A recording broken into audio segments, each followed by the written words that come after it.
Bonjour, je suis Benoît, chef de projet de Guitar Elec. Ce projet est né de l'intention du Centre de robotique des mines de Paris, le CAOR. Le but étant de réussir à créer un orchestre d'instruments entièrement automatisé. Tout particulièrement, la Guitar Elec serait une guitare monocorde qui jouerait automatiquement toute seule une partition. Le produit Guitar Elec doit répondre à un certain nombre de fonctions définies avec la cliente. Dans ce cadre, une équipe d'une vingtaine de personnes de 4 formations différentes travaille ensemble pour réaliser ce projet. Dans les faits, le travail a été décomposé en 4 grandes parties. Une équipe s'occupait de la partie mécanique, une autre équipe était électronique, une autre équipe informatique et enfin marketing et communication.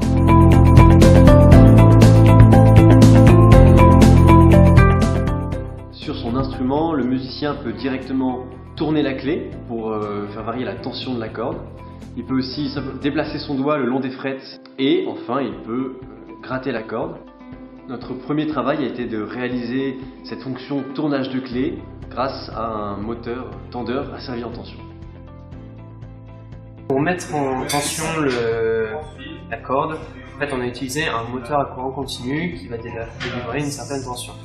Et en fonction de la tension qu'on a dans la corde, le système va asservir, c'est-à-dire qu'il va réajuster la tension de la corde pour obtenir la même tension de consigne. Le correcteur qui va essayer d'optimiser en fait cette réponse. Et pour optimiser ça, on utilise ici un correcteur PID, qui s'appelle proportionnel intégrateur dérivateur. L'électricité arrive dans le convertisseur et passe de 220 volts à 24 volts courant continu. Il arrive ensuite dans le variateur où il est redirigé directement dans le moteur. Avec ce système de tension, il y a aussi un autre système qui est le moteur Linmot qui lui commande la longueur de la corde pour jouer sur la fréquence. Pour venir modifier la longueur utile de la corde, nous devons appuyer sur cette corde grâce à une poulie qui est fixée à un ressort qui est fixé sur le chevalet. Le chevalet est la pièce qui va venir se déplacer et pour assurer ce déplacement, nous utilisons un moteur linéaire extrêmement puissant, rapide et précis que nous a fourni la cliente.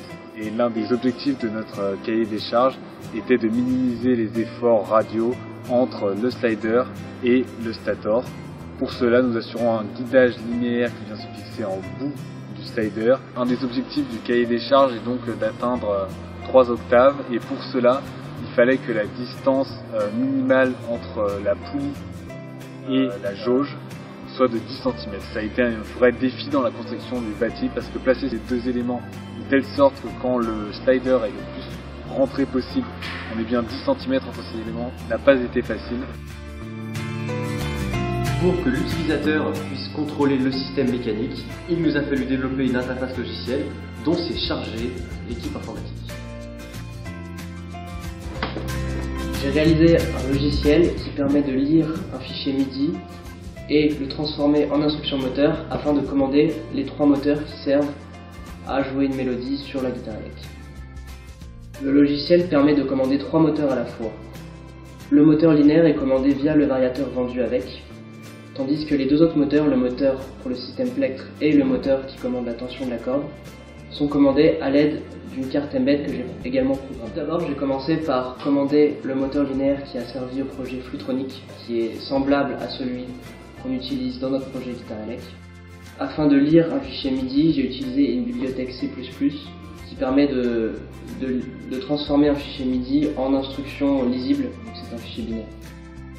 Le logiciel est éditable par l'utilisateur, c'est-à-dire qu'il est capable de créer lui-même sa propre mélodie et ses propres instructions moteurs afin de commander les moteurs selon ses désirs.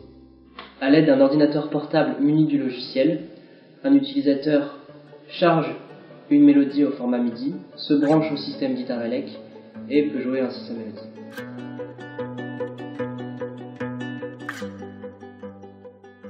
La dernière action du musicien à remplacer est la mise en vibration de la corde.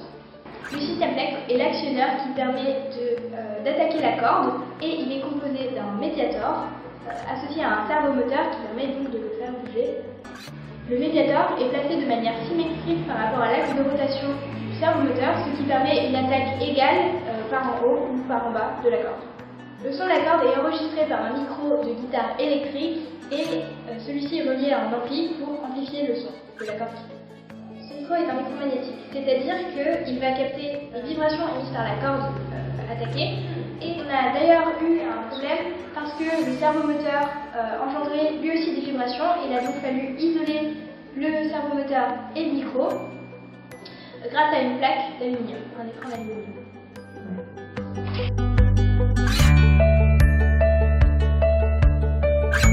Ce projet, c'est avant tout une aventure collective. Plus particulièrement, les BTS mécaniques ont fait la conception du bâti du ordinateur, puis vraiment dans la fabrication réelle. D'autre part, les BTS spécialisés en électronique nous ont aidés à concevoir l'asservissement du moteur en tension. Cette réussite, nous la devons avant tout au lycée partenaire, au centre de robotique et à l'école des mines de Paris. Le projet Guitare Elect touche aujourd'hui à sa fin. Les étudiants sont en train de peaufiner les derniers réglages du système. On sait maintenant qu'il est possible de faire jouer une guitare de façon autonome. Je vous laisse en apprécier le rendu.